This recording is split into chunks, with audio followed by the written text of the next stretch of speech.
মানে প্রচুর হই হুল্লোড়, খাওয়া দাওয়া আর ফটো তোলা। তো সেখানে আমরা কিন্তু চলে গেলাম সুমনের বউ ভাতে। রেডি সুমনের বিয়েতে যাওয়ার জন্য? বউ ভাতে একদম রেডি, একদম খুব সুন্দর লাগে। আমাকে মনে হবে না তো যে আমার রিসেপশনে এসেছে সবাই? না না ঠিকই আছে, ভালোই তো লাগছে, খুব সুন্দর লাগছে। তাহলে দুজনে মোটামুটি রেডি হয়ে আমরা কিন্তু চলে আসলাম বিয়ে বাড়ির সামনে। আর এখানে দেখো কত সুন্দর একটা এন্ট্রি, কত সুন্দর লাগছে জায়গাটা। আর এখানে এই দিদিটা কিন্তু গোলাপ দিয়ে সবাইকে ওয়েলকাম করছিল। অবশ্য আমাকে দেয়নি, ও অর্পিতাকেই দিয়েছিল। তারপরে আমরা দেখো এখানে একটা দাদার সাথে দেখা হলো, পরিচিত। এই তো বলো ভিড়ে কখন যে আমাদের ছবি তোলার সুযোগ হবে, তাই না?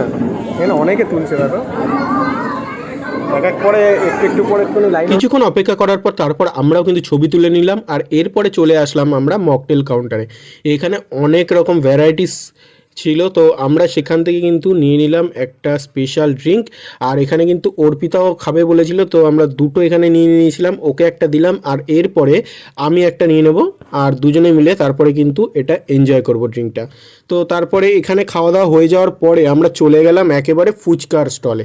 আর এখানে দেখো তারপরে চলে আসলাম আমরা স্ন্যাক্স কাউন্টারে। এখানে ছিল ভেজ পকোড়া, চিকেন পকোড়া।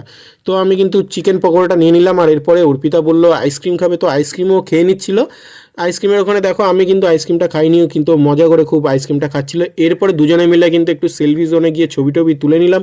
খুব সুন্দর কিন্তু ভিউ ছিল এখানে, আর সুন্দর সুন্দর ছবি আসছিল। এরপরে আমরা চলে গেলাম খাওয়ার টেবিলে। আর এখানে দুজনে বসে রয়েছি, কিছুক্ষণ অপেক্ষা করছি। এরপরে দেখো খেতে দিল। এরপরে আসলো নান, তারপরে আসলো চানা, এরপরে আসলো যে জিরে রাইস, আর তারপরে আসলো কাতলা কালিয়া, এরপরে চিংড়ি, আর তারপরে পোলাওয়ের সাথে ছিল কিন্তু মটন কষা। আর তারপরে আসলো চাটনি, পাঁপড়, রসগোল্লা, সন্দেশ, আর সবশেষে পান ছিল।